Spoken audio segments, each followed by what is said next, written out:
الحمد لله نحمده ونستعينه ونستغفره ونؤمن به ونتوكل عليه ونعوذ بالله من شرور أنفسنا ومن سيئات أعمالنا من يهده الله فلا مضل له ومن يضلل فلا هادي له ونشهد أن لا إله إلا الله وحده لا شريك له ونشهد أن سيدنا وحبيبنا وشفيعنا وسندنا محمدا عبده ورسوله صلى الله تعالى عليه وعلى آله وأصحابه وبارك وسلم تسليما كثيرا أما بعد فأعوذ بالله من الشيطان الرجيم بسم الله الرحمن الرحيم قل إن الله لا يأمر بالفحشاء وقال تعالى إن الذين يحبون أن تشيع الفاحشة في الذين آمنوا لهم عذاب أليم في الدنيا والآخرة وقال النبي صلى الله عليه وسلم الكيس من دان نفسه وعمل لما بعد الموت۔ قرآن مجید کی دو آیات اور رسول اللہ صلی اللہ علیہ وسلم کی ایک حدیث پڑھی ہے۔ اللہ تعالیٰ سے دعا ہے اللہ تعالیٰ صحیح طرح سے بات کہنے کی، سننے کی، سمجھنے کی اور عمل کی توفیق عطا فرمائے۔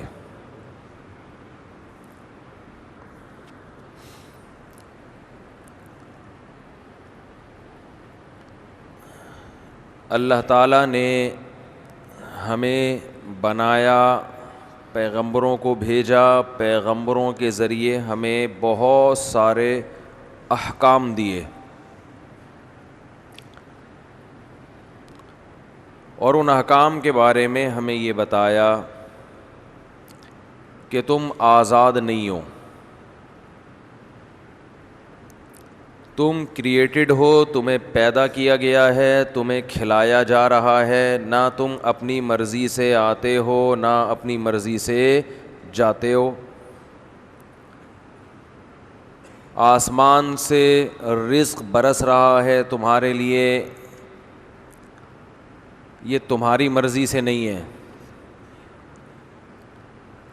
تو جب سارے کام اللہ کی مرضی سے ہو رہے ہیں تو اس باڈی پہ بھی تمہاری مرضی نہیں چلے گی، بلکہ کس کی مرضی چلے گی؟ اللہ کی مرضی چلے گی۔ یہ جو آج کل ہر شخص کہتا ہے میں آزاد ہوں آزاد ہوں آزاد ہوں، وہ پاگل ہے۔ آزاد دنیا میں بولو بھائی کوئی بھی نہیں ہے، نہ مرد آزاد ہے اور نہ عورت۔ ایک طوفان بدتمیزی ویمن رائٹس کے نام پہ، خواتین کے حقوق پہ نام پہ ہم دیکھ رہے ہیں، اور ہر سال اس میں اضافہ ہوتا چلا جا رہا ہے۔ عورت آزادی مارچ پروپیگنڈے کا دور ہے، کسی بھی چیز کو کچھ بھی بنا کے پیش کر دو۔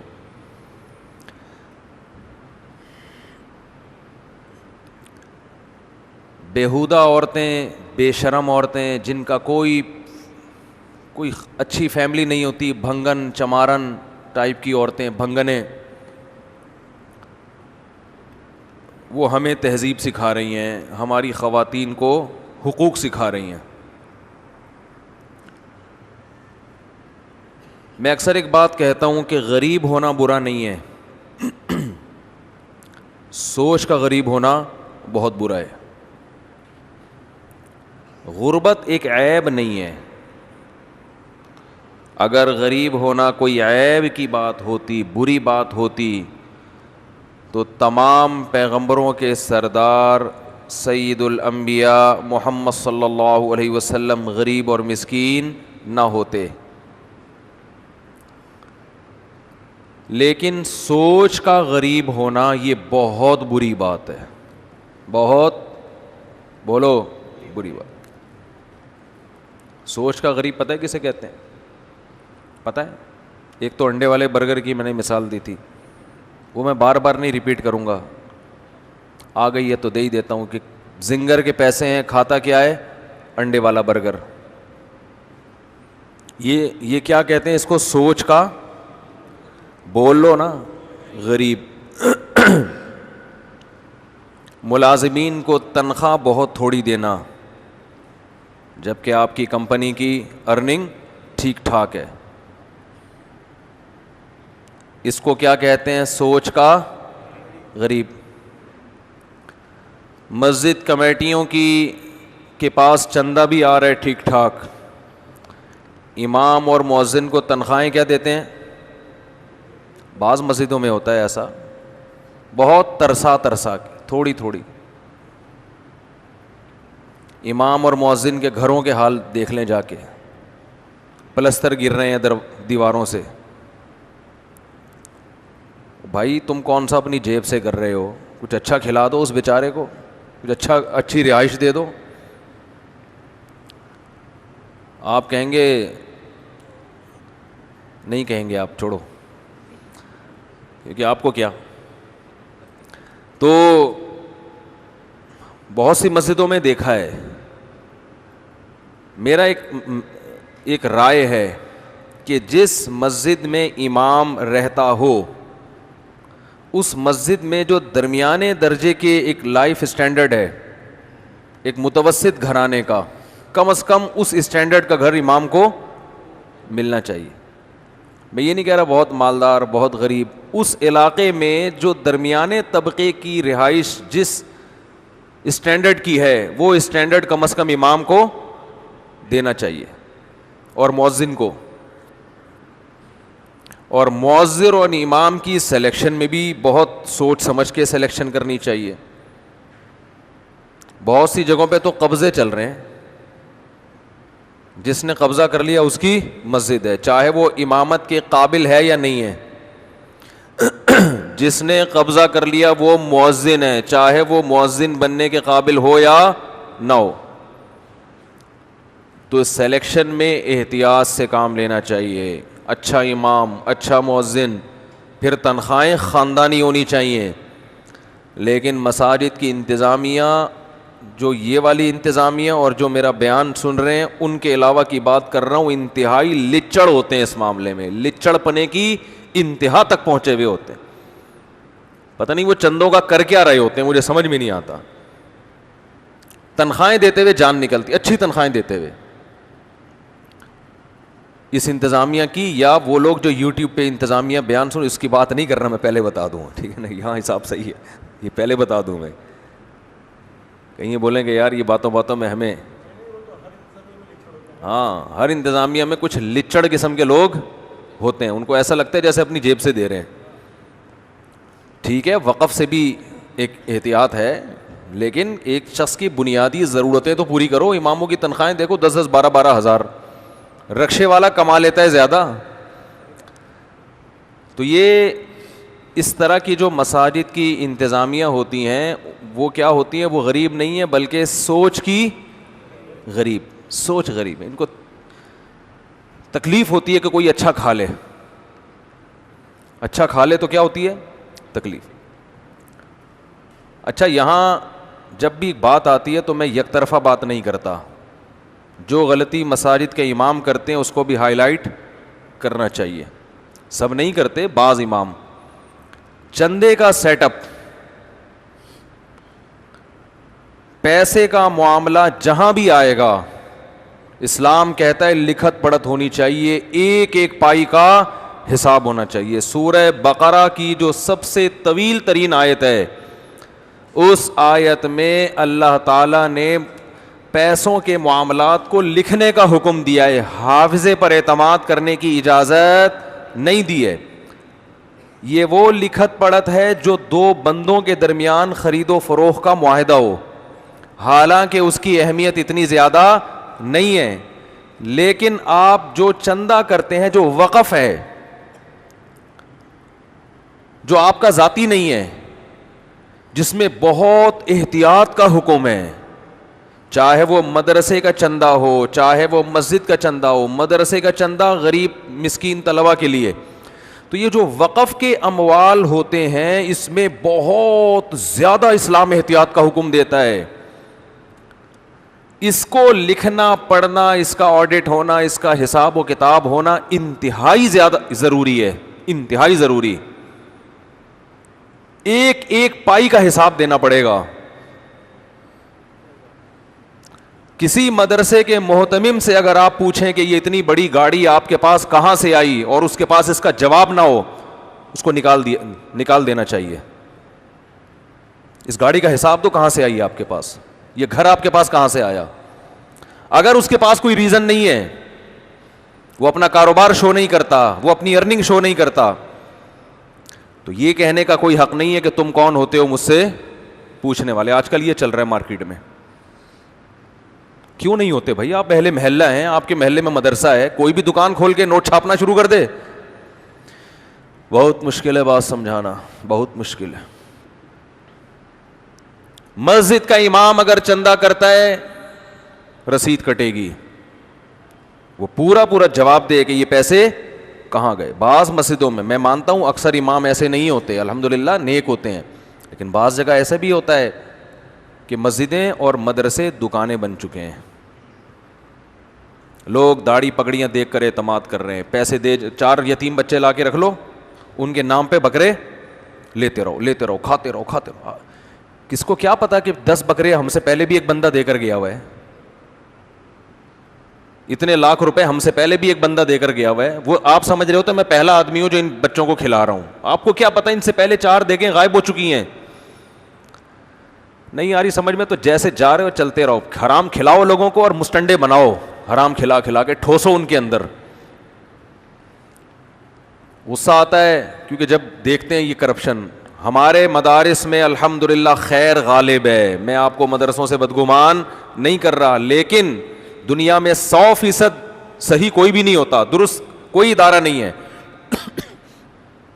ہم سنتے ہیں نا وہ فلاں تبلیغی جماعت والا فراڈی نکلا, تو اس کا کیا جواب دیتے ہیں؟ بھائی تبلیغ والے برے نہیں ہوتے, 2-4 تبلیغ میں فراڈی بھی چلے جاتے ہیں. بالکل صحیح ہے. مدرسے میں کسی بچے نے چوری کی, ایک صاحب نے کہا بھائی یہ تو مدرسے کے بچے چور ہوتے ہیں. ہماری حضرت نے فرمایا مدرسے کے بچے چور نہیں ہوتے, بعض دفعہ چور بھی مدرسوں میں داخل ہو جاتے ہیں. تو مدارس کے محتمم چور نہیں ہوتے. دینی مدارس اور مسجد چلانے والے چور نہیں ہوتے, لیکن چور بھی مدرسہ کھول سکتے ہیں. گورنمنٹ کی طرف سے کوئی پابندی نہیں ہے. چور لوگ بھی مسجدیں بنا سکتے ہیں. مسجد اور مدرسہ خدا کی قسم ارننگ کا ایسا ذریعہ ہے, کروڑوں روپے انسان کما سکتا ہے 4 یتیم بچوں کو دکھا کے. یہ اتنا بہترین ذریعہ ہے. تو کیا فراڈی ہمارے ملک میں نہیں ہے؟ مجھے غصہ آ رہا ہے اور آپ کی سمجھ میں نہیں بات آ رہی. مجھے آ رہا ہے غصہ اور آپ کی سمجھ میں نہیں آئے گی بات. جاؤ کھلاؤ حرام خور جو چور ہوتے ہیں نا, ان کو بکرے کھلاؤ جا کے دو. کوئی تحقیق نہیں کرتے کہ یہ کہاں جا رہا ہے, کیا ہو رہا ہے, اس کی رسید کٹ رہی ہے. ایسا تو نہیں 10 رسید بک بنا کے بیٹھا ہوا ہے. رسیدیں بھی 10 رسید بک ہوتی ہیں. آپ کو کیا پتا ہی ہو گیا رہا ہے. حرام کھلا رہے ہو لوگوں کو, بس جا رہے ہیں دے رہے ہیں پیسہ پھینک رہے ہیں, ایسا کر یہ لے. توندے نکل رہی ہیں, گردنیں موٹی ہو رہی ہیں, کیا کچھ نہیں ہو رہا. تو بھائی مدرسوں کے محتمم چور نہیں ہوتے, مسجد کے امام چور نہیں ہوتے, لیکن چور مسجد بنا سکتا ہے. چور مدرسے کا محتمم بن سکتا ہے. گورنمنٹ کی طرف سے کوئی پابندی نہیں ہے. اگر کسی محتمم کو غصہ آئے نا میرے اس بیان پہ, اس کا مطلب وہ چور ہے. کسی محتمم کو غصہ آ رہا ہے نا, یہ کیسی باتیں کر رہے ہیں, اس کا مطلب یہ کیا ہے, چور. جو نیک ہوگا وہ کہے گا زبردست, بالکل مفتی صاحب ایسا ہی ہونا چاہیے. اچھا بعض دفعہ چور کو اور خوش ہو رہا ہوتا ہے, ویری گڈ, تاکہ لوگوں کو یہ شو کرے کہ دیکھو میں کتنا ایماندار ہوں. یہ بھی ہوتا ہے. جیسے میں نے بتایا نا, ہم تو ہر قسم کے لوگوں سے ملے ہوئے ہیں. ایسے ہم نے تجربے, ہماری عمر شاید بہت زیادہ نہ ہو لیکن تجربے بہت زیادہ ہو گئے. بہت سے لوگوں سے ملنا ہوتا ہے نا. موضوع تو میرا کچھ اور تھا, لیکن ابھی اس کو میں ابھی آ گیا تو آ گیا ہے, اسی کی تیسی. ٹھیک ہے. بعض دفعہ یہ ہوتا ہے آپ یہ بیان کرو نا کہ بعض لوگ چور ہوتے ہیں تو چور بڑا اپریشیٹ کرتے ہیں آپ کا. مفتی صاحب چوری کے خلاف زبردست بیان کیا, اس لیے تاکہ اس کے بارے میں شبہ نہ ہو کہ یہ کیا ہے, چور ہے. یہ بھی ہوتا ہے, اس کے بارے میں کوئی شبہ نہ, بلکہ مجھے خود آ کے کہہ رہے ہیں بعض لوگ چور ہوتے ہیں ان کے خلاف بیان کرو تاکہ مفتی صاحب کو اس کے بارے میں اعتماد ہو جائے کہ یہ چور نہیں ہے. یہ ایسا ہی ہے جو قتل کرتا ہے, جنازے پہ روتا سب سے زیادہ وہی ہے.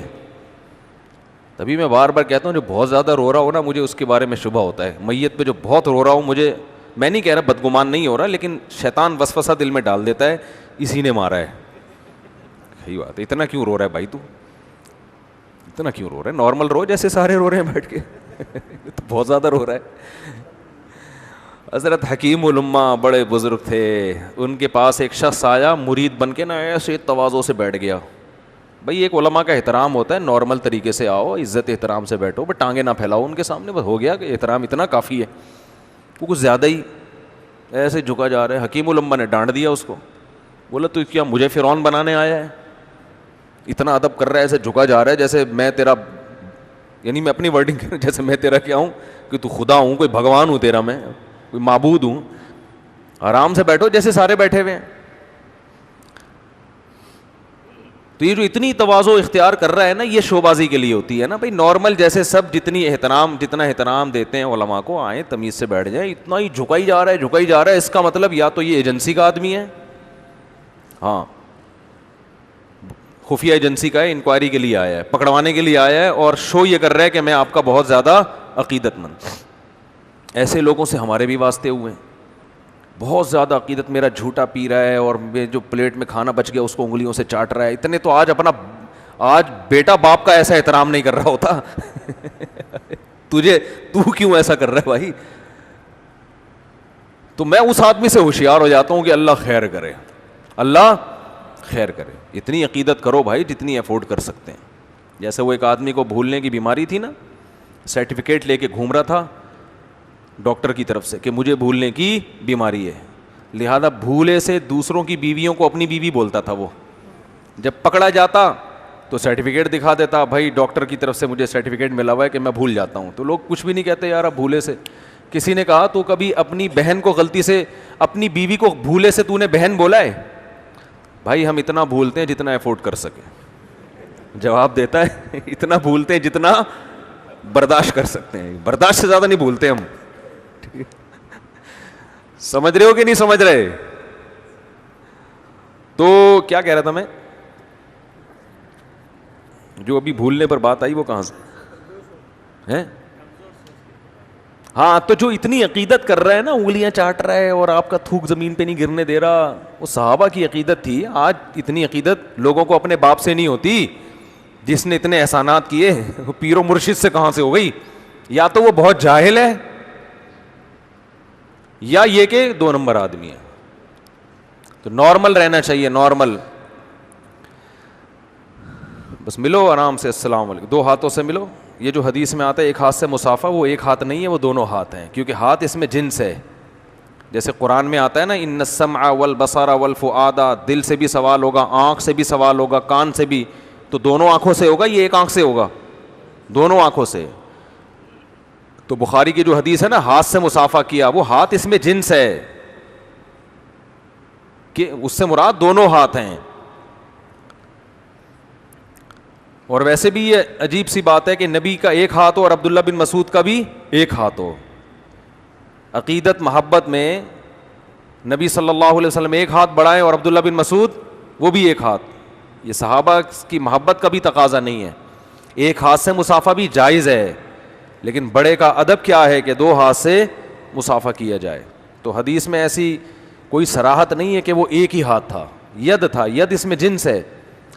اسی وجہ سے اسلاف اور جتنے بھی اہل اللہ ان کا تواتر رہا ہے کہ ہمیشہ مصافحہ دونوں ہاتھ سے. لیکن بہرحال ایک ہاتھ سے بھی جائز ہے, کوئی حرام ناجائز نہیں ہے. بعض لوگ تو غلو کرتے ہیں کہ دوسرا ہاتھ باقاعدہ پیچھے لے کے جاتے ہیں, ایسے کرتے ہیں, یہ شو کرنے کے لیے کہ ہمارا مسلک ہے ایک ہاتھ سے مصافحہ کرنا ہے. تو بھائی آپ کا مسلک اگر ٹھیک ہے ایک ہاتھ سے ہے تو یہ ہاتھ نیچے چھوڑ کے یوں بھی کر لو. یہ چڑھا کیوں رہے ہو کہ یہ والا نہیں استعمال ہوگا؟ یہ غلو ہو جاتا ہے پھر. تو غلو دونوں طرف ہے, میں نہیں کہتا ایک طرف ہے. ایک صاحب نے کہا کہ ایک ہاتھ سے مصافحہ اس لیے جائز نہیں ہے کہ اہل حدیث کا شعار ہے. یہ بھی غلو ہے کہ اہل حدیث کوئی کافر تھوڑی ہے کہ ان کا کوئی شعار ہے تو آپ کے لیے وہ حرام ہو گیا. خیر تو بات یہ چل رہی تھی کہ چوروں کو, چور مارکیٹ میں ہول سیل کے حساب سے موجود ہیں, تو مدرسے کا محتمم ہو یا مسجد کے امام محترم ہوں, پیسوں کے معاملات میں کلیئر ہونا ضروری ہے, اور اس میں انتظامیہ پہ فرض ہے کہ وہ آزماتی رہے امام کو بھی پیسوں کے معاملے میں, اور اگر کوئی مدرسہ ہے محلے میں تو محلے والوں پہ بھی فرض ہے کہ وہ بھی محتمم کو آزماتے رہیں. آزمائیں کیسے؟ سوال پیدا ہوتا ہے, کیسے آزمائیں؟ سوال پیدا ہوتا ہے کہ نہیں ہوتا؟ دیکھو حضرت عمر بن خطاب رضی اللہ تعالیٰ عنہ خلیفہ مسلمین ہیں, ممبر پہ کھڑے ہیں, صحابی نے پوچھا یہ اتنا لمبا کرتا آپ کے پاس کہاں سے آ گیا؟ آپ نے یہ تھوڑی فرمایا تم کون ہوتے ہو پوچھنے والے, آپ نے یہ فرمایا کہ تم کون ہوتے ہو. بھائی صحابہ نے پوچھا کہ غنیمت میں اتنا لمبا کرتا کسی کے حصے میں نہیں آیا, تو آپ نے اس کا جواب دیا کہ میرے بیٹے نے مجھے دیا ہے. میں یہ نہیں کہہ رہا گلی محلے میں کوئی بھی اٹھ کے تفتیش کرتا رہے, امام کو روک روک کے پوچھتا رہے یہ کہاں سے آیا, یہ محتمم صاحب یہ کہاں, یہ نہیں کہہ رہا میں. کچھ لوگ تو ہونے چاہیے نا نامزد. ہر آدمی کو اجازت نہیں ہے کسی سے پوچھے کہ آپ کیا کماتے ہیں, کیسے کماتے ہیں, یہ نہیں ہے, ہر آدمی کو اس کی اجازت نہیں ہے, لیکن کچھ سلیکٹڈ لوگ تو ہونے چاہیے نا, وہ تو پوچھیں. تو آزمانے کے طریقے بہت سارے ہیں, اگر آپ غور کریں گے تو سمجھ میں آئیں گے. چندہ دے کے دیکھیں, بولیں رسید کٹی ہے کہ نہیں کٹی ہے. ان نون لوگ چندہ دے کے جائیں اور دیکھیں رسید کٹ رہی ہے کہ نہیں کٹ رہی. پھر رسید کا حساب لیں, یہ پیسے کہاں گئے. ہر چیز کی مسجدوں میں اور مدرسے میں رسید بننی چاہیے.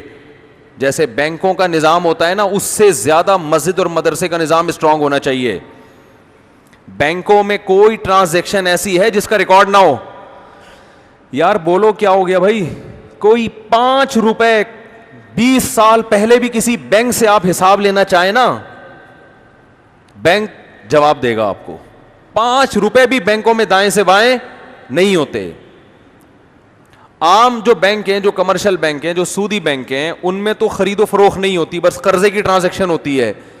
اسلامی بینکوں میں باقاعدہ سیل پرچیزنگ کا کام ہو رہا ہوتا ہے. گاڑی خریدی, گھر خریدا, گنے کی شوگر ملوں کے لیے گنا خرید کے فروخت کیا. ان کے تو صبح شام چیزوں کے لیے جو خرید و جو قیمتیں ہیں نا, وہ ان کی ٹرانزیکشن ہوتی ہے. ان کے پاس 20 سال پہلے بھی کبھی ریکارڈ ہوتا ہے کہ گنا کتنے کا آیا, کتنے کا بکا, اور اس پہ پروفٹ بینک کو کتنا ہوا. اس پروفٹ میں سے جو کسٹمر تھا, جو انویسٹر تھا, اس کو کتنے پرسنٹ دیا, کس شکل میں دیا. تو مجھے ایک بات بتاؤ, اسلامک بینک یا غیر سودی بینک وہ تو تجارت کا ایک ذریعہ ہے, وہ لوگوں کی کوئی این جی او نہیں ہے, وہ تو ایک بزنس ہے. اس بزنس میں جب اتنی زیادہ ایکوریسی ہو سکتی ہے کہ 0.001% کا حساب بھی دائیں بائیں نہیں ہوتا, تو مسجد اور مدرسہ تو وقف ہے, اس میں تو اور زیادہ اہمیت ہے اس کی. اس میں کیوں ایسی شفاف ٹرانزیکشن نہیں ہو رہی ہے؟ اس میں کیوں محتمم صاحب کے جیب میں لفافے جا رہے ہیں, وہ جو بھی آئے دے کے چلا جائے, کوئی پوچھنے والا نہیں ہے. مسجد کا چندہ آ رہا ہے, اس کا نہیں پتا کہاں جا رہا ہے, وہ جیب میں جا کے غائب ہو رہا ہے. وہ ایک ایک پائی کا, اور اگر امام حساب کے دینے کے لیے تیار نہیں ہے, فوراً کک آؤٹ, فوراً بولو نکالو اس کو. پھر اس کی داڑھی پگڑی مت دیکھو, اس کو تو چاہیے وہ آپ کو یہ چیزیں سکھائے, وہ خود ہی اس پر ایگری نہیں ہے, تو کیا وہ لوگوں کو دیانتداری. میں نہیں کہہ رہا وہ چور ہے, لیکن اگر وہ حساب پہلے رکھتے ہوئے امام کو اس کی سلیکشن میں یہ بات طے کر لیا کرو. لیکن اگر وہ حساب نہیں دے رہا, ہو سکتا ہے چور نہ ہو, بعض لوگوں کی نظر میں حساب کی اہمیت نہیں ہوتی, لیکن بھائی آپ نہیں چل سکتے ہمارے ساتھ, آپ ہمارے ساتھ بولو بھائی نہیں چل سکتے, حساب کتاب پورا ہوگا. تو اس کا بہت زیادہ خیال کرنے کی ضرورت ہے. مدارس کو خوب چندے دیا کریں. یہ تو دینی مدارس بہاریں ہیں اسلام کی, اس سے علماء پیدا ہوتے ہیں. ہر درخت کا ایک پھل ہوتا ہے. دینی مدرسوں کا پھل کیا ہے؟ علماء. اگر ایک درخت ٹماٹر پیدا کرتا ہے, اس کی ایک پودا ٹماٹر پیدا کرتا ہے, اس کی فضیلت ہے. ایک درخت سیب پیدا کرتا ہے, اس کی فضیلت ہے. تو دینی مدرسے کیا پیدا کرتے ہیں؟ علماء. یہ تو سب سے افضل ادارے ہیں. تو ان کی اہمیت, ان کے ساتھ تعاون کرنا یہ بہت ضروری ہے. لیکن سوال پوچھنے والا کوئی ہونا چاہیے کہ محتمم صاحب آپ بہت نیک ہیں, بہت اچھے ہیں, بہت بڑے بزرگ ہیں, حساب آپ کو دینا, آپ کے ابا کو بھی حساب دینا پڑے گا. نہیں ہے تو بند کرو سیٹ اپ یہاں سے. خیر, کہاں سے کہاں بات چلی گئی. تو امام اور اس پہ بات آئی تھی کہ انتظامیہ جو ہے وہ جس قسم کی مسجدوں کی انتظامیہ امام اور مؤذن کو تنخواہیں دیتے ہیں, اس سے پتہ چلتا ہے کہ یہ سوچ کے کیا ہیں بھائی؟ غریب. سوچ کے غریب ہے. سمجھتے ہو؟ سوچ کے غریب. تو یہ بڑی بہترین مثال سامنے آ گئی. تو میں یہ عرض کر رہا تھا کہ جیسے زنگر برگر کے پیسے ہوں, کھائیں انڈے والا برگر, تو یہ سوچ کے غریب, بشرطے کہ انڈے والا پسند نہ ہو نا. پسند ہی انڈے والا ہے تو ایک الگ بات ہے. تو یہ سوچ کے غریب ہونے کی علامت ہے. مرد کو اللہ نے خوب پیسہ دیا, بیوی کو ترسا ترسا کے کھلاتا ہے, تو یہ کس کے غریب ہونے کی علامت ہے؟ سوچ کے غریب. تو ایسے ہی بھنگی ہونا کوئی اتنی بری بات نہیں ہے. قدرت کا ایک تقسیم ہے. کسی کو رکشے والا بنا دیا, کسی کو جناب کوئی بہت بڑا آفیسر بنا دیا, کوئی بیچارے کو روزگار نہیں ملا تو وہ بھنگی بن گیا. یہ تو قدرت کی طرف سے ہے. لیکن سوچ کا بھنگی ہونا, بولو نا, یہ بہت بری چیز ہے. تو یہ دو عورتیں آزادی مارچ, آزادی مارچ, میرا جسم میری مرضی, کپڑے کلاتھ لیس, ٹھیک ہے نا. یہ عورتیں سوچ کی کیا ہیں؟ بھنگنے. انگلش بولنے سے انسان پڑھا لکھا نہیں ہو جاتا. انگریزوں میں بھی بھنگی ہوتے ہیں. بھنگی دنیا میں ہر قوم, سوچ کے بھنگی تو ہر قوم میں ہوتے ہیں. یہ وہ عورتیں ہیں جو سوچ کی کیا ہیں؟ بھنگی, چمار. کوئی خاندانی بیک گراؤنڈ نہیں ہوتا ان کا. عزت دار عورت جو خاندانوں میں پلتی ہے, اسے اپنی باپ کی عزت کا بھی خیال, اپنے بھائی کی عزت کا بھی خیال, اپنے شوہر کی عزت کا بھی خیال, ابھی خیال. جب کوئی ہے ہی نہیں, آپ کہہ سکتے ہیں ان کو تو بے عزتی محسوس ہی نہیں ہوتی. اپنی عزت ہوگی تو بے عزتی محسوس ہوگی نا. میں اکثر ایک چٹکلا سناتا ہوں نا. ایک آدمی کسی محلے میں گیا, کہتا ہے اللہ کا بڑا فضل ہے میری کوئی عزت نہیں ہے. کسی نے کہا یہ کون سے فضل کی بات ہے؟ کہہ رہے اگر عزت ہوتی تو آج بہت بے عزتی ہو جاتی میری. ایسا کام ہو گیا ہے کہ آج میری بہت زیادہ بے عزتی ہو جاتی. لیکن وہ اس لیے نہیں ہوئی کہ عزت ہی نہیں ہے. عزت دار عورت ان ناروں سے حیا محسوس کرتی ہے. دیکھو, دو انتہاؤں کی طرف ہم جا رہے ہیں. مجھے ان لبرل عورتوں سے شکایت نہیں ہے, یہ تو ہیں ہی سوچ کی بھنگنے چمار. ان کو تو میرا جسم میری مرضی, اور وہ اپنے مینسز کے کارڈ لے کے کھڑی ہوئی ہیں, اپنی دنیا کو دکھا رہی ہیں. اور جو بیہودہ نعرے انہوں نے لگائے ہیں وہ تو بھنگنوں پہ بھنگی پنی سوٹ کرتا ہے نا. ارے کسی بھنگی کو آپ عطر کی دکان میں لے جا کے بٹھا دو تو بے ہوش ہو کے مرے گا کہ نہیں مرے گا؟ اس کو تھوڑی سمجھ میں آئے گا. ہمارے حضرت اکثر ایک واقعہ بتایا کرتے تھے کہ ایک بھنگی گزر رہا تھا, چلتے چلتے بے ہوش ہو کے گر گیا.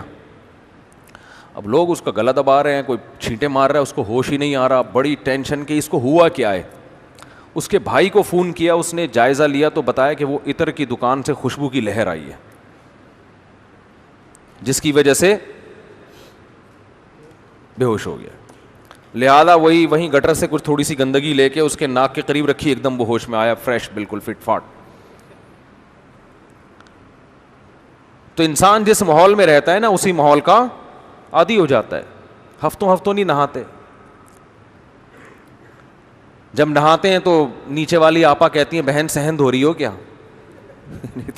اتنا کیچڑ جمع. بعض لوگ ایسے بھی ہیں, کئی سالوں کے بعد نہائے ہیں تو نیچے مالک مکان کہہ رہا ہے, اوپر خاتون کہہ رہی ہیں اوپر آپا سے کہ صحن دھل رہا ہے آپ کے گھر میں. جس صابن سے نہاتے ہیں اس کو صرف سے دھونا پڑتا ہے. ایسے میلے بھی دنیا میں الحمدللہ موجود ہیں. تو جو عورتیں سوچ کی بھنگنے ہیں, چمارے ہیں, چمارن قسم کی عورتیں ہیں, چاہے وہ ڈیفینس کی ہوں, کلفٹن کی ہوں, اورنگی ٹاؤن کی ہوں, کہیں کی بھی ہوں, سوچ کے بھنگی ہونے کے لیے لوکیشن کا کوئی تعلق نہیں ہے. وہ ہر خطے میں, امریکہ میں بھی ہو سکتے ہیں, پاکستان میں بھی, ہر جگہ ہو سکتی ہیں. تو ان سے ہمیں شکایت نہیں ہے, ہمیں شکایت آپ سے ہے. ہمیں شکایت کس سے ہے؟ بولتے کیوں نہیں؟ آپ سے, جو جمعہ پڑھنے آتے ہیں, جو نماز پڑھنے آ رہے ہیں, اس کا مطلب وہ اتنا ابھی لبرل ہوا نہیں ہے, کچھ نہ کچھ وہ مذہب کو مانتا ہے, تبھی تو آیا ہے. ہمیں آپ سے شکایت ہے. آپ کہو گے واہ بھائی واہ مفتی صاحب, ایک تو ہم آپ کی باتیں سن کے اپریشیٹ کر رہے ہیں آپ کو, اور ہم بھی ان عورتوں کو سوچ کی بھنگنے اور چمارنے کہہ رہے ہیں, ہنس رہے ہیں آپ کی بات پہ, غصہ نہیں آ رہا. ہنسنا اس کی علامت ہے نا بھائی, آپ بھی اس نعرے میں میرے ساتھ شریک ہیں. اوپر سے آپ ساری بلی کس پہ ڈال رہے ہو؟ ہمارے اوپر ڈال رہے ہو. ایک کوئی گل تو نہیں نہ ہوئی؟ پنجابی میں کہتے ہیں ایک کوئی گل تو نہیں نہ ہوئی. ہمیں شکایت آپ سے یہ ہے کہ کرتوت ہمارے بھی وہی ہیں جو ان کے. ہم صرف نعرے نہیں لگاتے, حرکتیں ہماری اور ان لبرل عورتوں کی سیم ہے. ہم نعرے نہیں لگاتے, انہوں نے کھل کے اپنے آپ کو ایکسپوز کر لیا. جو آدمی اپنی بچی کو پورے کپڑے نہیں پہنا رہا, اس میں اور ان عورتوں کے نعروں میں کوئی فرق نہیں ہے. اس کی سوچ میں اور ان عورتوں کے نعروں میں کوئی فرق نہیں ہے. وہ نعرہ لگا رہی ہیں, یہ نعرہ نہیں لگا رہا, یہ بزبان حال بتا رہا ہے کہ دیکھو یہ ہوتی ہے ڈریسنگ. سمجھتے ہو؟ کوئی ایک گھر دکھا دو جس میں بچیوں کو پورے کپڑے پہنائے جاتے ہوں, کوئی ایک گھر دکھا دو. ہمارے ایک دوست میری بھانجی کے لیے بچی کے کپڑے ہوتے ہیں نا, شلوار قمیض, مکہ سے گفٹ کے طور پہ لا رہے تھے. جب لائے ہیں تو سلیو لیس کپڑے, اور شلوار بھی نہیں تھی, وہ جو کیا ہوتی ہیں پینٹیاں جو چپکی ہوئی ہوتی ہیں نا.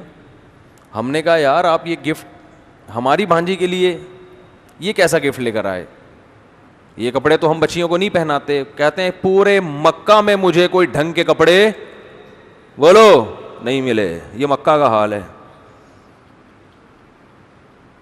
لڑکیوں کے کپڑے مکہ مدینہ میں بھی پوری آستینوں والے نہیں مل رہے, اور شلواریں نہیں مل رہی, ٹائٹس مل رہی ہیں. انہوں نے نعرے لگائے, غلط کیا. ہم بزبان حال بتا رہے ہیں کہ ہم میں اور آپ میں کوئی فرق نہیں ہے. جب بچی بڑی ہو جاتی ہے, جوان ہو جاتی ہے, آپ کے پاس ایک عذر ہے کہ میرے کنٹرول سے باہر ہو گئی, کہہ سکتے ہو آپ. اول تو یہ بات بھی اتنی آسانی سے سمجھ میں آنے والی نہیں ہے. کھلاتے آپ ہو, گھر میں آپ نے رکھا ہوا ہے اور آپ کے کنٹرول سے باہر ہے, تو پھر گھر سے باہر کر دو اس کو. لیکن بہت عذر ہوتا ہے انسان کے پاس. لیکن جب وہ چھوٹی ہے تو کس کے کنٹرول میں ہے؟ بولو, آپ کے کنٹرول میں. اس میں آپ کا عذر نہیں چلے گا. اچھے اچھے نمازیوں کو دیکھا ہے, دیندار گھرانوں کو دیکھا ہے, بچیوں کے پورے لباس ہی نہیں پہناتے. دلیل دو تو کہتے ہیں, جواب میں کہتے ہیں کہ یہ تو ابھی بچی ہے, تو وہ بھی تو بچہ ہے, اس کو پورے کپڑے کیوں پہنائے ہوئے ہیں؟ پھر لڑکے کو بھی چڈی بنیان میں لے کے آؤ نا بھائی. لڑکا ہے, اس کو چڈی پہنا کے کیوں نہیں لے کر آ رہے؟ اس پہ ابھی پردہ فرض تھوڑی ہوا ہے لڑکے پہ. اور خود بھی پورے کپڑے پہن کے کیوں آتے ہو؟ پردہ جو فرض ہے ناف سے لے کے گھٹنوں تک, ایک لنگی باندھ کے مسجد میں آ جایا کرو. اگر میں آپ سے کہوں بھائی کرتا کہاں ہے, شلوار کہاں ہے, یا پینٹ شرٹ کہاں ہے, آپ کہو کہ مفتی صاحب آپ ہی سے مسئلہ سنا ہے کہ مرد پہ پوری باڈی چھپانا فرض نہیں ہے, تو یہ دلیل چلے گی؟ بھائی فرض نہیں ہے کا مطلب یہ تھوڑی کہ حرام ہے. پراپر ڈریس تو یہی ہوتا ہے جو سر سے پاؤں تک ہوتا ہے. تو جب مرد کا پراپر ڈریس یہ ہوتا ہے کہ سر سے لے کے پاؤں تک وہ اپنے آپ کو وہ ڈریسنگ کرتا ہے, تو عورت کی ڈریسنگ کی ویلیو مرد سے زیادہ ہے. آپ اس کو پورے کپڑے کیوں نہیں پہنا رہے؟ ہر گھر میں بچیوں کے آپ ڈریس دیکھیں. چلو بہت چھوٹی بچی ہے, 4-5 سال کی ہے, چلتا ہے. جب تھوڑی سی بڑی ہونا شروع ہو گئی سمجھدار ہونا شروع ہو گئی, اب تو پراپر ڈریس پہناؤ اس کو, نہیں پہناتے. اور میں نے جو حالات کا تجزیہ کیا ہے, دیکھو اپنا تجربہ شیئر کر سکتا ہے نا انسان, یہاں آ کے لوگ ہتھیار ڈال دیتے ہیں اپنی بیوی کے سامنے. لوگ ہتھیار ڈالتے ہیں کس کے سامنے؟ بیگم صاحبہ کو اختیارات دیے ہوئے ہیں کہ آپ اپنی بچیوں کے لیے شاپنگ کر کے جس قسم کی ڈریسنگ ان کے لیے آپ منتخب کریں, آپ کو مکمل اختیار ہے. بیگم صاحبہ 2-4 اسٹیکر لا کے بچی کے چپکا دیتی ہیں. بچیوں کا جو ڈریس ہے نا وہ یہی ہے کہ 2-4 اسٹیکر چپکا دیے اس کے. اب اگر آپ تھوڑا سا غصہ کرتے ہیں کہ بھئی یہ کیا لے کر آئی ہو, تو کیا ہو گیا, اس میں ایسی کون سی بات ہے؟ آدمی چاہتا ہے گھر کا ماحول خراب نہ ہو. میں صبح تھکا ہوا آتا ہوں, گھر میں چک چک پخ پخ, تو چھوڑو یار, چھڑو پرے, جان دو. اور سناؤ بیگم, سب سیٹ چل رہا ہے, سمجھ رہے ہیں آج؟ اور سناؤ. مارکیٹ میں یہ ہو رہا ہے کہ نہیں ہو رہا؟ 100% یہ ہو رہا ہے. دیکھو ہم عورت کے حقوق کے قائل ہیں, وہ حقوق جو اسلام نے دیے ہیں وہ بہت دیے ہیں, لیکن جو مرد کی فضیلت ہے اس کو بھی آپ کو قائل ہونا پڑے گا. کسی کی وجہ سے کسی پہ ظلم نہ کرو.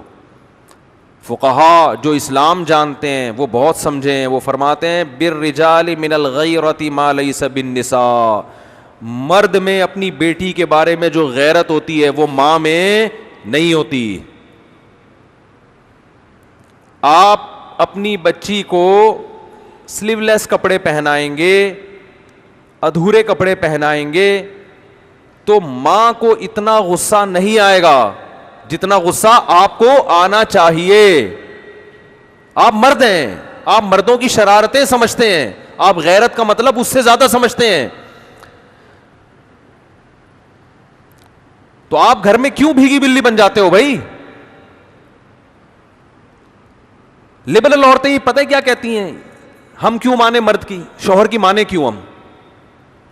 ایک مناظرہ سنا دیتا ہوں, وہ بھی میرے سامنے آیا, کسی کو پتہ نہیں چلے گا کس کی بات چل رہی ہے, کیونکہ میرے پاس کیس آیا تھا تو میں نے ان کو جو سمجھایا وہ آپ کو بتا رہا ہوں. اس سے جو میسج میں دینا چاہ رہا ہوں آپ کی کھوپڑی شریف میں انشاءاللہ آ جائے گا. کھوپڑی کہنا صحیح نہیں, لیکن شریف لگا دو تو پھر آپ کہیں گے نا ہمارا اچھا بڑا دماغ لے کے بیٹھے اس کو کھوپڑی کیوں کہہ رہے ہو. تو شریف لگا دیا تو اس کا مطلب جو بے عزتی ہوئی تھی وہ میں نے عزت سے تبدیل کر دی, پلس مائنس ہو گیا تو بیلنس ہو گیا. جو مزہ کھوپڑی کہنے میں آتا ہے وہ دماغ کہنے میں آتا نہیں ہے. تو ایک مناظرہ سناؤں گا نا, مناظرہ یا بحث ڈیبیٹ, تو اس سے کھوپڑی میں جو بات میں بٹھانا چاہتا ہوں انشاءاللہ وہ آ جائے گی. جو یہ اس قسم کی خواتین کا علاج ہے جو لبرلزم پھیلا رہی ہے نا, ہم نے میاں کی نہیں ماننی, ہم نے اپنی مرضی چلانی ہے, اپنے گھر کے اندر بھی اپنی مرضی چلانی ہے, ہم نہیں مانتے میاں کو, یہ کیا ہے, یہ کون سا ہے بھائی, میں تم کیا ہر وقت میں تمہاری غلام بن کے آئی ہوں, میں کہ تمہاری باندھی ہوں, میں کہ تمہاری لونڈی ہوں. یہ ڈائلاگ شروع ہو جاتے ہیں اور آدمی مکھنچو بن کے دیکھ رہا ہوتا ہے. ابھی ایک صاحب کا ایسا کیس آیا تو وہ اسی قسم کی کچھ چیزیں کہ بچیوں کے کپڑے کیسے ہوں گے, پورے ہوں گے. اب اس میں کیا تکلیف کیا ہو رہی ہے عورت کو پورے کپڑے پہناتے ہوئے؟ دیکھو سب عورتیں ایسی نہیں ہوتی, بعض گھروں میں الٹا بھی ہو رہا ہے. ماں چاہتی ہے بچی پردہ کرے, باپ اجازت نہیں دے رہا, تو سب کو ایک لاٹھی سے نہیں ہانکنا چاہیے. لیکن میجورٹی کی بات کر رہا ہوں کہ رکاوٹ اکثر کہاں سے بن رہی ہوتی ہے اور وجہ کیا ہے؟ خواتین یہ سمجھتی ہیں کہ ہم دیکھنے میں ماڈرن نظر آئیں, ہماری بچیاں ماڈرن, اس سے ہماری محلے میں عزت ہوگی. اور اگر وہ برقعے پہن کے گھومیں گی نا بچیاں ہماری, لوگ بولیں گے یہ تو دقیانوس قسم کے لوگ ہیں, پرانے زمانے کے لوگ ہیں. ان کے ذہن میں عزت کا معیار کیا ہے؟ ماڈرنزم. وہ زبان سے نہیں کہیں گی مگر دل میں یہ بات ہوتی ہے. آپ رشتہ لینے جاؤ, شلوار قمیض پہن کے جاؤ گے, ریجیکٹ.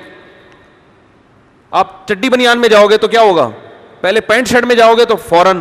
اور اگر یورپ میں ہو آپ چڈی بنیان میں چلے گئے تو زندہ باد. یہاں تو ابھی اتنا لبرلزم نہیں آیا, لیکن وہاں چڈی بنیان بھی چلتا ہے, آپ مذاق نہ سمجھیں. ایک صاحب نے مجھے بتایا میری بچی کا رشتہ تھا یورپ میں, تو وہ لوگ جب یورپ میں ملنے کے لیے آئے تو لڑکا چڈی میں آیا ہے. کہتے ہیں, میں نے کہا بھائی کیا ہو گیا؟ اس نے تو خیر ریجیکٹ کر دیا, وہ چونکہ پاکستان کا تڑکا لگا ہوا تھا ان کو نا, وہ اتنے بھی ماڈرن نہیں ہوئے تھے. تو لڑکے کا کہنا یہ تھا کیا ہے, میں جاگنگ کر رہا تھا, جاگنگ کرتے کرتے میں اسی, بھائی ہم کوئی منافقت تھوڑی ہے ہمارے اندر, جیسے اندر سے ویسے باہر سے, تو منافقت نہیں ہے. تو جاگنگ کر رہا تھا تو مجھے پتا چلا میرے رشتے والے آئے ہوئے ہیں, تو جاگنگ کرتے کرتے آیا, ایک تولیہ تھا اس کے پاس اور بیٹھا. بھائی صحیح ہے, ایسے ہی بات چیت کرو. ان کے ہاں تو یہ بڑا کمال ہے یار, زبردست, کوئی منافقت نہیں, کوئی دکھلاوا نہیں ہے. میرے پاس ہوتا میں کہتے اس چڈی کے تکلف کی بھی کیا ضرورت تھی, پھر صحیح منافقت کا پتہ چلتا. بالکل بھی منافقت نہیں ہے. کیا خیال ہے, جو کچھ رپورٹ ہے آپ کے سامنے ہے.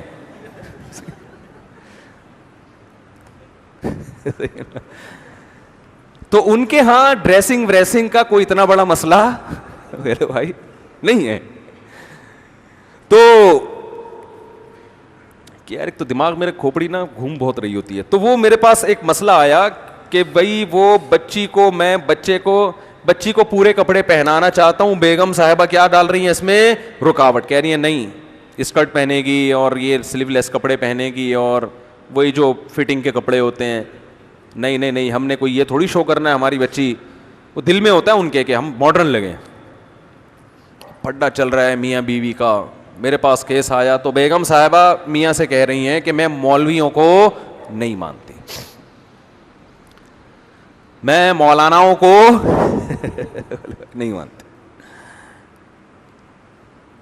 اور اللہ اس خاتون کو ہدایت دے, بالآخر یہاں تک آ اس نے کہا بھی یہ مولویوں کا مسئلہ ہی نہیں, یہ اسلام کا مسئلہ ہے.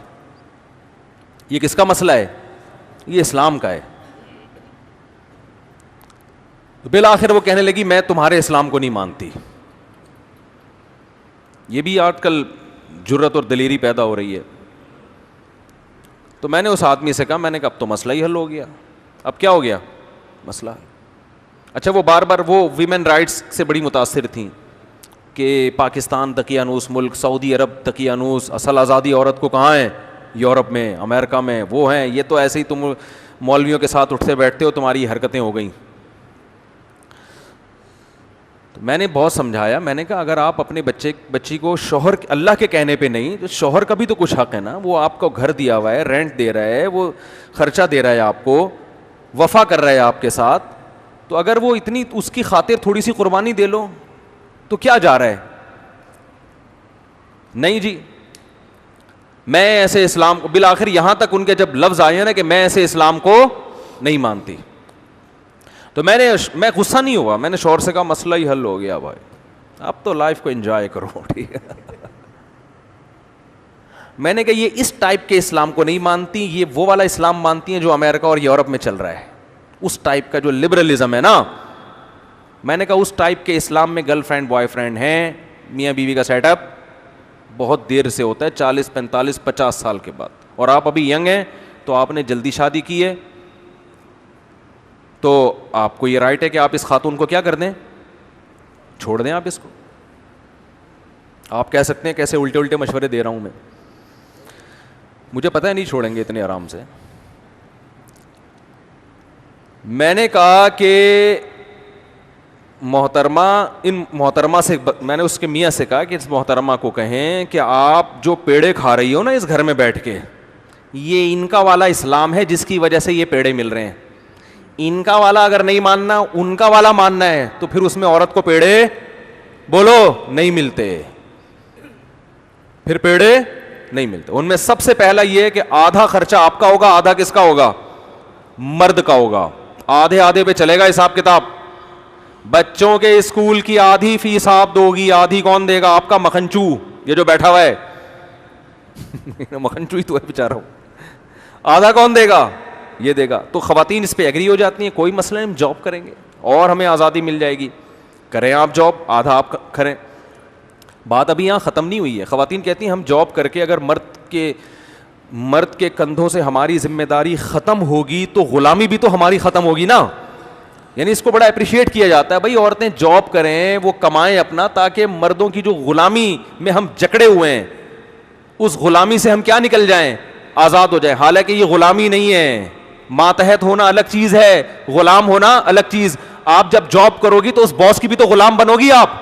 وہ کوئی کمپنی کا باپ تھوڑی بنا دے گا آپ کو وہاں پہ. وہاں آپ جس ٹائم آپ نے جاب کرنی ہے اس ٹائم آپ باس کی مرضی کے خلاف چل کے تو دکھاؤ. آپ باس جو آپ کا کچھ نہیں لگتا اس کی غلامی آزادی ہے, اور یہ آپ کا مکھنچو میاں جس سے آپ کی اولاد ہو رہی ہے, جس کی رضا میں جنت ہے, جس کی وجہ سے آپ کی ماں اس کی ساس بن گئی, اس کی بہنیں آپ کی نندے بن گئی, آپ کے بھائی اس کے بردر ان لا بن گئے, جو ایک رشتہ وجود میں آ گیا. آپ کی بہو اس کی بھی بہو ہوگی, آپ کا داماد اس کا بھی داماد ہوگا. اس کا ماتحت ہونا غلامی ہے. اور جو جاب کر کے کمپنیوں میں باس کی غلامی ہو رہی ہے, کمپنیوں کی غلامی ہو رہی ہے, اور وہ خدا کی قسم اس سے بڑی غلامی ہو رہی ہے, وہاں لڑنے کی اجازت نہیں ہے. جبکہ شوہر آپ کی کڑوی کسیلی بھی برداشت کر لیتا ہے, اور آپ کو وہ سہولتیں دے رہا جو کمپنی نہیں دیتی. اور کمپنی بہت سے ایسے فائدے آپ کو نہیں پہنچا سکتی جو شوہر پہنچا رہا ہے. جو ایک سیکشل ڈیزائرز ہیں جو ہر عورت میں ہوتی ہیں, وہ کمپنی تھوڑی پوری کرے گی. اس کے لیے اللہ نے آپ کے اس مکھنچو کو پیدا کیا ہے جو آپ کو زنا سے بچا رہا ہے, روڈوں پہ دھکے کھانے سے بچا رہا ہے, مردوں کی ہوس کی نگاہوں سے بچا رہا ہے آپ کو. وہ ایک مرد کی ماتحتی پسند نہیں ہے, اس کی اطاعت عورت کو پسند نہیں ہے, اور آزادی میں درجنوں کی غلام بن جائے, درجنوں لوگ اس کو تاڑیں, درجنوں اس پہ گندی نگاہیں ڈالیں اور ان سے اپنے آپ کو بچائے. وہ یہ بے شرمی کی زندگی آج عورت کو پسند ہے. آپ کہہ سکتے ہیں ہمارے معاشرے میں کوئی عورت پہ غلط نگاہیں نہیں ڈالتا, اس کا مطلب آپ مریخ پہ رہتے ہیں, آپ اس زمین پہ نہیں رہتے. یہ ہمارے ملک میں بھی ہوتا ہے, یورپ امریکہ میں اس سے زیادہ ہوتا ہے. لوگ کہتے ہیں نا وہاں گورے بدنظری نہیں کرتے, ٹھیک ہے نہیں کرتے, لیکن وہ آگے کا کام کرتے ہیں. پھر وہ بدنظری ان کے یہاں چھوٹی چیز ہے.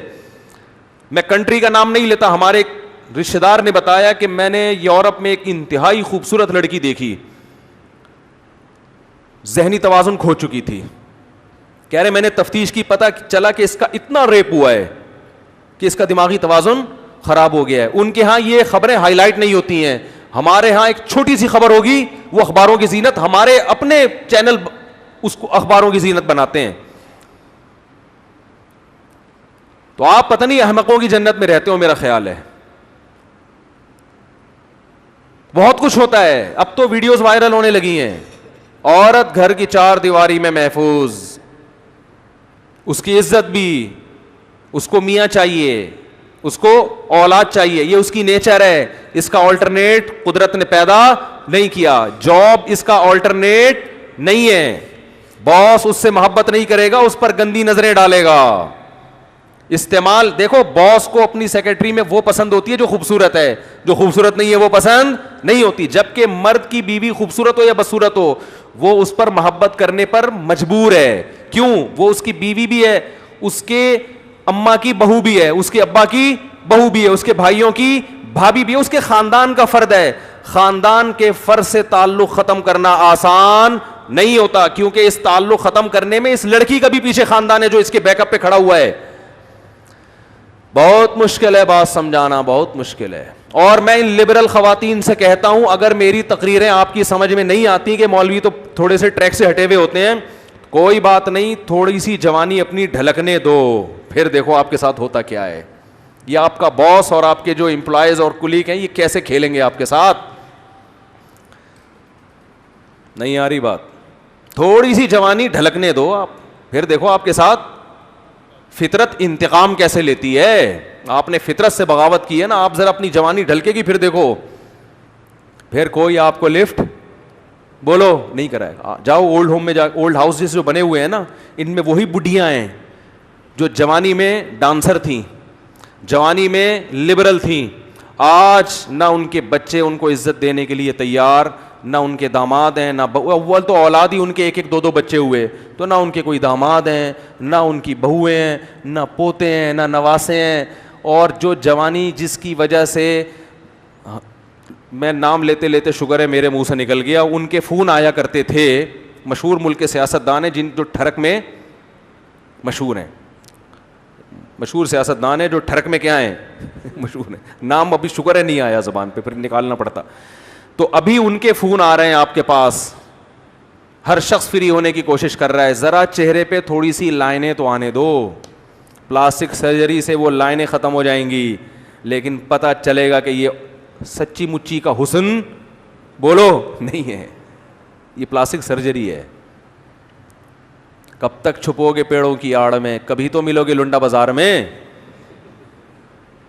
شاعر کہہ رہا ہے تم محبوبہ سے کہ تم پیڑوں کی آڑ میں چھپتی رہتی ہو, لنڈا بازار ایسی جگہ ہے جہاں اچھے اچھے لوگ پہنچتے ہیں. استعمال شدہ پینٹیں خرید کے بتاتے ہیں کہ ہم نے طارق روڈ سے خریدی ہے. پتہ تھوڑی چلتا ہے کہ میں نے واقعی ایک جیکٹ اوریجنل لیدر کی خریدی, لوگ کہہ رہے ہیں لنڈے کا مال ہے. لوگ کیا کہہ رہے ہیں؟ لنڈے کا مال. میں نے کہا یار یہ دیکھو, تو اس سے بہتر نہیں کہ آدمی لنڈا ہی خرید کے گھومے.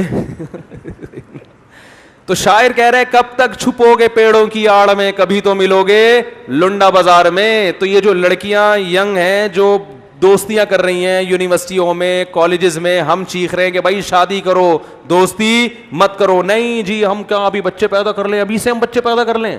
بچے ابھی پیدا ہوں گے, بعد میں یہ آپشن ختم. صحیح ہے نا, بعد میں یہ آپشن ختم.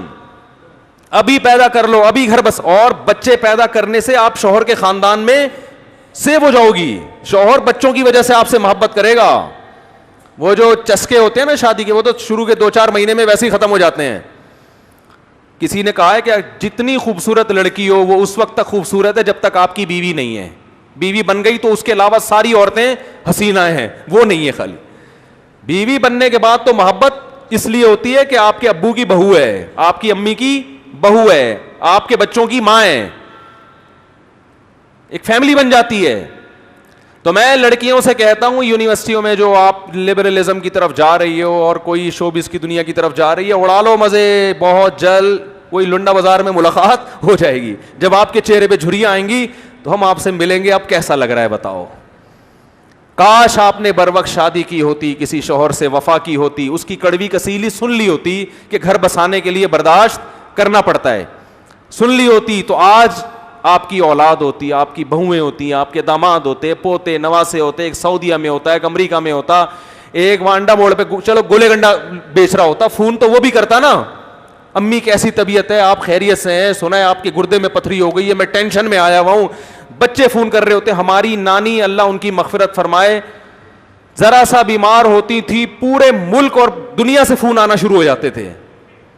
نانا ہمارے بیمار ہوتے تھے تو سرگودا میں رہتے تھے نا, سیٹلائٹ ٹاؤن میں, بیمار ہوتے تھے پورا لاہور سے, کراچی سے, پورا خاندان, پورا ٹبر جمع ہو جاتا تھا. عزت ملتی ہے. میرے پاس شوبز کی دنیا کی عورتوں کے بھی فون آتے ہیں, ڈپریشن میں ہیں, شراب پی کے فون کر رہی ہوتی ہیں. میں کسی کی برائی نہیں کر رہا, مقصد برائی نہیں ہے. اس بڑھاپے میں کیا پی رہی ہیں؟ شراب, سکون کے لیے. بات چیت سے اندازہ ہو جاتا ہے پی ہوئی ہے. Depression, stress. وجہ کیا ہے؟ اب لوگ لفٹ کرانے کے لیے تیار بولو نہیں ہے. میں شوبز کی دنیا کی مثال اس لیے دیتا ہوں کہ سب سے زیادہ کامیاب طبقہ ہماری ینگ جنریشن کی نظر میں وہ سمجھا جاتا ہے جس کا شوبز کی دنیا سے تعلق ہے. جب اسکرین پہ دیکھتے ہیں نا گلوکار گانے گا رہا ہے, ڈانس کر رہا ہے, اور لوگ کیسا مچل رہے ہیں اور کیسی عزت دے رہے ہیں, تو ہمارے ہاں ہر لڑکی کی خواہش ہوتی ہے کاش میں اس کی جگہ میں نے ڈاکٹر بن کے غلطی کر لی, میں نے پروفیسر بن کے غلطی کر لی, کاش میں اس کی جگہ ہوتی. آپ شکر کرو کچھ اور بن گئی, اس کی جگہ ہوتی تو ذرا اس کو ڈھلکنے دو. اور عجیب بات ہے کہ فطرت عورت سے انتقام زیادہ لیتی ہے, مرد سے کم لیتی ہے. مرد پھر بھی شوبز کی دنیا میں بڑھاپے تک بھی گھسیٹتے رہتے ہیں اس کو, کیونکہ وہ حسن کی وجہ سے نہیں مشہور ہوا ہوتا. لڑکی کی طرف تو اٹریکشن ہوتی کس بیس پر ہے؟ حسن کی وجہ سے. اور وہ عورت کا حسن مرد سے جلدی خراب ہوتا ہے. پھول جلدی مرجھا جاتا ہے نا, گھاس دیر تک قائم رہتی ہے, پھول کتنا خوبصورت لیکن وہ لڑکتا بھی ایسا ہی ہے. یہ تو میڈیکل سائنس کی ایک حقیقت ہے کہ عورت کو اللہ نے حسن اور جوانی دی, یہ جوانی فطرت اس سے جلدی چھین لیتی ہے. فطرت اس کو یہ باور کرا رہی ہے کہ تمہیں یہ جوانی ہم نے دی ہے گھر بسانے کے لیے, عیاشی کے لیے نہیں دی. آج عیاشی کر لو, یہ جوانی تم سے جلدی چھین لی جائے گی, اس کے بعد نہ عیاشی کے قابل رہو گی اور نہ گھرداری کے قابل رہو گی. بہت مشکل ہے بات سمجھانا. تو یہی ہو رہا ہے, نہ بیچاری عیاشی کے قابل رہتی ہے اور نہ کوئی مرد لفٹ ہی نہیں کراتا اس کو, رشتے ہی نہیں, پھر پریشان ہے رشتے ہی نہیں آ رہے. بھائی اس عمر میں فرشتے آئیں گے, رشتے اس عمر میں نہیں آئیں گے, اور آ بھی گیا تو اب وہ تھوڑی کہ پراپر جو اولاد ہوتی ہے وہ ایک, آپ جوانی میں بچوں کو جوان کر لو پھر ان کی خوشیاں دیکھو گے.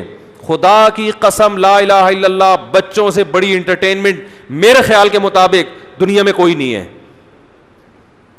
بچہ اتنا انٹرٹین کرتا ہے, اتنا انٹرٹین کرتا ہے کہ آپ کی سوچ ہوگی. والے کمبخت, نہ ان کا اپنا خاندان نہ دوسروں کے خاندان ان کو پسند ہیں. گھر میں اگر ایک بچہ, وہ جو یوٹیوب پہ آیا تھا نا, پیچھے دیکھو پیچھے وہ تو ایک بچہ تھا. سب بچے ایسے ہی ہوتے ہیں, سب بچے ایسے ہی ہوتے ہیں. بچے کی کھلکھلاہٹ ایسا لگتا ہے جیسے ساری دنیا مسکرا رہی ہے. بچہ جب ہنستا ہے نا کھلکھلا کے, ایسا لگتا ہے جیسے ساری دنیا ہنس رہی ہے, مسکرا رہی ہے. تو کیا ہو گیا, ابھی میں تو جا رہا ہوں دعوتوں میں, ہزار ہزار گز کے بنگلوں میں, یار بچے ہی نہیں ہیں. مالدار لوگ ہیں, 2 بچوں کے بعد بس خاتون سمجھا رہی اپنی بہو کو, دیکھ پہلے ان کی اچھی طرح تربیت کر لے, بس انہیں کی کر لے. یہ بھی دماغ میں غلط کانسیپٹ ہے کہ تیسرا آ گیا تو ان کی تربیت نہیں ہوگی. پتہ نہیں کس نے پٹیاں سکھا دی ہیں. بچے خود بچوں کی تربیت کر رہے ہوتے ہیں. یقین نہ آئے نا, ایک بچہ اپنی گود میں لے کے بیٹھے, وہ چپ کر کے بیٹھا رہے گا, جیسے ہی دوسرا بچہ آئے گا بچہ ایک دم کھلکھلانا, اس کے ساتھ کھیلنا شروع کر دے گا. بچے کو اپنے قریبی عمر دوسرا بچہ چاہیے. بچے جو گھر میں ہونے چاہیے نا, صرف ماں باپ کے لیے نہیں, ایک دوسرے کے لیے ہونے چاہیے. دیکھو میرے والدین دنیا سے چلے گئے, اللہ ان کی مغفرت فرمائے. آج میں اپنی باتیں اپنے بہن بھائیوں کے ساتھ شیئر کرتا ہوں. آج بہن بھائی ایک دوسرے کا ساتھ دیتے ہیں. ہم 7 بہن بھائی ہیں الحمدللہ. اگر یہ نہ ہوتے تو میری زندگی میں تنہائی ہوتی. جو رشتے بہن بھائیوں سے محبت ملتی ہے وہ بیوی سے نہیں ملتی, جو بیوی سے ملتی ہے وہ بہن بھائیوں سے نہیں ملتی, جو والدین سے ملتی ہے وہ دوستوں سے نہیں ملتی. ہر محبت کا دائرہ کار دوسرے سے الگ ہے. بھائی سے جو محبت ملتی ہے وہ بہن سے نہیں ملتی. بہن سے جس قسم کی باتیں کر سکتا ہے وہ بھائی سے نہیں کر سکتا. تبھی تو قرآن کے الفاظ دیکھو, یہب لمن یشاء اناسا, جس کو چاہتا ہوں بیٹیاں دیتا ہوں. کم سے کم بیٹیوں کا لفظ 3 کی عدد پہ صادق آتا ہے, کم سے کم, زیادہ سے زیادہ تو جتنی ہو. جس کو چاہتا ہوں ذکرانہ بیٹے گفٹ کرتا ہوں. بیٹا یا 2 بیٹے نہیں بلکہ بیٹے. کم سے کم کتنے؟ 3. او یزوجہم ذکرانا و اناسا, جس کو چاہتا ہوں بیٹے بھی دیتا ہوں اور بیٹیاں بھی گفٹ کرتا ہوں. گفٹ کے لفظ استعمال ہو رہا ہے, یہ پینلٹی نہیں ہے. اولاد اللہ کی طرف سے گفٹ ہے, تحفہ ہے. خدا جس کو تحفہ کہہ رہا ہے, تم فیملی پلاننگ والوں کی باتوں میں آ کے اس کو جرمانہ کہہ رہے ہو. اس کو آپ کہہ رہے ہو کہ یار یہ ذمہ داری میرے کھوپڑی میں آ کے پڑ گئی ہے. یہ کیسی فضول بات ہے کہ نہیں؟ آپ کہہ رہے ہو یار یہ تو بڑی ٹینشن ہے, دوسرے کے بعد تیسرا کیوں؟ ٹینشن, یہ تو خدا کہہ رہا ہے گفٹ ہے. تو خدا بھی غلطی کر سکتا ہے کیا؟ لیکن آپ کا ذہن, فیملی پلاننگ والوں نے علماء کا ذہن خراب کر دیا ہے. علماء وہی باتیں کر رہے ہیں, وہی گنتیاں جو دنیا پڑھ رہی ہے گنتیاں. تو کم سے کم 3 بیٹے اور کم سے کم 3 بیٹیاں, اس کا قرآن ذکر کر رہے. کم سے کم یہ گفٹ کی ابتدا ہے, یہاں سے گفٹ شروع ہوتا ہے. فیملی مکمل ہوتی ہے کم از کم 3 بیٹے ہوں اور کم از کم 3 بیٹیاں. یہاں سے فیملی کی تکمیل کی ابتدا ہو رہی ہے. آگے پھر اللہ قرآن میں کہتا ہے کہ تم تقوی والی زندگی اختیار کرو گے, یمددکم باموال و بنین, کثرت سے اولاد دوں گا تمہیں میں. یہ اولاد آپ کے بڑھاپے میں آپ کا معاشی سہارا بنے گی, آپ کے لیے دعائیں کرے گی, آپ کے غم میں آپ کے ساتھ شریک ہوگی. آپ کہہ سکتے ہو فلاں کا بچہ تو بڑا نکما نکلا, فلاں کا بچہ تو 1 نمبر کا چور, فلاں کے بچے تو ایسا کر رہے ہیں. تو دیکھو چند مثالیں تو ہر جگہ ہوتی ہیں. یہ ایسے ہی ہے, فلاں ڈاکٹر سے علاج کرایا تھا تو بندہ مر گیا. اس کا مطلب یہ تھوڑی ہے کہ ڈاکٹر غلط ہوتے ہیں. یہ تو اللہ کی قدرت ہے کہ جو چیز کامیابی کا ذریعہ ہے بعض دفعہ اللہ اسی کو ناکامی کا ذریعہ بنا دیتے ہیں. جیسے بیٹا بعض دفعہ باپ کو قتل بھی تو کرتا ہے, لیکن ایسے واقعے لاکھوں میں ایک ہیں, ایسے کروڑوں ہیں کہ بیٹے کی وجہ سے باپ کو قتل نہیں کر سکے. ایسے کروڑوں ملیں گے کہ باپ تک پہنچنے کے لیے پہلے بیٹا کیا بن گیا, آڑ بن گیا. لیکن ایسے لاکھوں میں ایک ملیں گے کہ بیٹے نے باپ کو, اب بیٹے نے کہیں باپ کو قتل کر دیا اور آپ کہیں واہ بھائی واہ, مفتی صاحب کہتے ہیں اولاد نعمت ہے, فلاں میں تو بیٹے نے باپ کو قتل کر دیا. تو مفتی صاحب آپ کو کہیں گے کہ بہت سے بیٹے ایسے ہیں جن کی وجہ سے ان کا باپ کیا ہے, محفوظ ہے. تو یہ نعمت ہے اللہ کی. بڑے بڑے بنگلے خالی, پتہ نہیں دیواروں سے باتیں کرتے ہیں, پیسہ بھی اللہ نے, یہ جو کہتے ہیں نا معاشی مسائل ہیں, معاشی مسائل اگر مسئلہ ہوتا تو مالداروں کی اولادیں زیادہ ہوتی, غریبوں کی کم. یہ معاشی مسئلہ نہیں, ہوس ہے, ہوس کہ میری دولت پہ میں سانپ بن کے بیٹھ جاؤں. جو کمبخت اپنی اولاد پہ خرچ کرنے کو تیار نہیں ہے, اس کی کنجوسی اور بخل کا آپ عالم دیکھو یار. اس سے بڑا دنیا میں کوئی کنجوس نہیں ہوا جو بچہ نہیں پیدا کر رہا ہے کہ خرچ کرنا پڑے گا اس کے اوپر. تو یہ جو لوگ کہتے ہیں نا یونائٹڈ نیشن کا ایک بہت بڑا مسئلہ ہے کہ آبادی بڑھ رہی ہے. میرے اس بیان پہ کسی نے کمنٹ کیے تھے, اب مفتی صاحب کو دیکھو کیا ہو گیا, ان مولویوں کو دیکھو, اقوام متحدہ تو پریشان ہے کہ دنیا کی آبادی کیا ہو رہی ہے, اتنی بڑھ رہی ہے, اور اس مولوی کو دیکھو کیا باتیں کر رہا ہے. اقوام متحدہ بالکل بھی پریشان نہیں ہے, آپ کو غلط خبر ملی ہے. یونائٹڈ نیشن اس سے پریشان ہے کہ آبادی جتنی گروتھ ہونی چاہیے اتنی ہو نہیں رہی ہے. بہت مشکل ہے. بچوں کا جو گروتھ ریشو ہونا چاہیے وہ دنیا میں بہت خطرناک حد تک گھٹ گیا ہے. یونائٹڈ نیشن اس سے پریشان ہے. آپ کہیں گے پھر ہمیں کیوں فورس کیا جا رہا ہے کہ بچے کم پیدا کریں؟ ہمیں اس لیے فورس کیا جا رہا ہے کہ وہ سمجھتے ہیں یہ نکمے لوگ ہیں, یہ ہمارے لیے مسئلہ کریں گے بعد میں, وسائل پہ یہ قبضہ کر لیں گے. تو وہ چاہتے ہیں کہ عالمی طاقتیں جو ہے ان کا گروتھ ریشو بڑھے تاکہ وہ ہمیں غلام بنائیں. ان کو پتا ہے کہ ہمارے پاس سب سے بڑا ہتھیار آبادی ہے. آبادی کا ریشو بڑھ گیا تو وسائل کس کے ہاتھ میں آ جائیں گے؟ ہمارے ہاتھ میں آ جائیں گے. ان کی نسلیں ختم ہو رہی ہیں تو وہ اپنی بڑھا رہے ہیں, دوسری طرف ہماری گھٹا رہے ہیں. وہ کہتے ہیں ہماری نہیں بڑھتی تو ان کی تو گھٹاؤ نا کم از کم. وہ اس بیس پہ ہمیں گھٹانے کی کوشش کر رہے ہیں, ورنہ آبادی یہ دنیا کا مسئلہ نہیں ہے. بی بی سی کی خبر ہے, میں نے خود پڑھی ہے کہ یونائٹڈ نیشن پریشان ہے کہ دنیا میں گروتھ ریشو کیا ہو رہا ہے, جتنا بڑھنا چاہیے اتنا نہیں بڑھ رہا. تو یہ سب خوشنما نعرے. خیر میں بات کو جلدی سے ختم کرتا ہوں. تو بھائی مجھے شکایت ان لبرل عورتوں سے نہیں ہے, مجھے تو شکایت آپ سے ہے کہ آپ اپنے گھروں میں بچیوں کو پورے کپڑے پہنانے کے لیے تیار نہیں ہے. تو وہ جو خاتون بحث کرنی تھی نا میاں سے کہ یہ والا اسلام نہیں چاہیے, میں نے کہا یہ والے اسلام میں ہے کہ انہوں نے آپ سے شادی کی اور آپ سے وفا کر رہے ہیں. اگر وہ والا ہے تو اس میں ان کی 10-20 گرل فرینڈ ہوں گی, پھر اس کی اجازت دو, پھر ان کو لڑکیوں سے دوستیاں لگائیں, اور وہ جو وسیم اور ستار کے نام رکھا ہوا ہے نا وہ ہٹا کے سیدھا سیدھا لڑکی کا نام ڈالیں, کیونکہ ان کے ملکوں میں انٹیوں سے گپ شپ پہ کوئی پابندی بولو نہیں ہے. ملیں انٹیوں سے جہاں چاہے, اللیگل ہے لیکن وہ اللیگل بس نام کی حد تک ہے, پکڑتا کون ہے وہاں پہ. اور میں نے کہا یہ اسلام ہے جس نے نکاح کا حکم دیا ہے, بیوی کے حقوق ادا کرنے کا, تو آپ بھی جاب کریں یہ بھی جاب کرتا ہے, دونوں ہنسی خوش زندگی گزاریں, کیا ضرورت ہے پھر ٹینشن میں. اس کو بھی خام خواہ میں مکھنچو کو رکھا ہوا ہے بلا وجہ. میں نے کہا تو بھی نکل گھر سے جا بھائی, گھر بیچ باچ, ٹھیک ہے نا, لائف کو انجوائے کر. یہ جو فون کر کے پوچھتی ہے رات کہاں تھے, آئے کیوں نہیں, تو کہنا تو بھائی ماڈرنزم تو یہی کہتا ہے کہ بیگم کو رپورٹ دینے کی ضرورت بولو نہیں. سالہ کون ہوتا ہے درمیان میں پڑھنے والا سالہ کون ہوتا ہے جو پوچھنے والا کہ تو گھر پہ کیوں نہیں آ رہا. تو ایک ہفتہ گھر سے غائب رہو, 2 مہینے گھر سے غائب رہو, کہاں جا رہے ہو بھائی, لائف کو انجوائے کرو بیگم. اور آج کل تو ایک اور بھی یورپ میں سیٹ اپ شروع ہو گیا ہے کہ میاں بیوی میں اگر پھڈا ہو رہا ہے تو وہ پتہ نہیں کوئی سرٹیفکیٹ لے لیتے ہیں کہ ایک دوسرے کا منہ نہیں دیکھنا لیکن رہنا اسی گھر میں ہے. کوئی اس قسم کا بھی سرٹیفکیٹ ملتا ہے. ایک تو ہمارے منہ دکھائی ہوتی ہے نا, ان کے عدم منہ دکھائی, یعنی ایک دوسرے کے قریب آنے کی کوشش بولو مت کرنا. تو بس آپس کی انڈرسٹینڈنگ ہے, تم اس کمرے میں, ہم بچوں کی خاطر. تو بہت سارے حقوق اللہ نے عورت کو دیے ہیں اسلام کی وجہ سے. تو پھر عورت کو بھی چاہیے کہ جو مرد کو حقوق دیے ہیں وہ ان کو مانے. بچے کیسے کپڑے پہنیں گے, مرد اگر کہتا ہے کہ میری بچیاں پورے کپڑے پہنیں گی تو کس کی چلے گی, بلکہ اس میں تو اگر عورت کہہ رہی ہے پورے کپڑے پہنیں گی تو عورت کی چلے گی, کیونکہ جو اسلام تو اسی کو کہہ رہا ہے نا. تو بچوں کو میرے بھائی کو ایجوکیشن میں ایڈمیشن نہ کرواؤ. ایک چھوٹا سا بات بتا کے اپنی بات ختم کرتا ہوں. کل پرسوں میں نے دیکھا ایک خاتون نے کی ویڈیو, اپنی بچی کو ڈانس سکھا رہی ہیں, چھوٹی سی بچی ڈانس کر رہی ہے. میں نے تبصرہ کیا, میں نے کہا یہ اس بچی کو تباہ نہیں کر رہی, یہ اپنا بڑھاپا برباد کر رہی ہے. یہ کیا کر رہی ہے؟ بچی تو جو بنا دیا اس نے بنا دیا. ماں باپ سکھا رہے ہیں, گانے سکھا رہے ہیں, ڈانس سکھا رہے ہیں.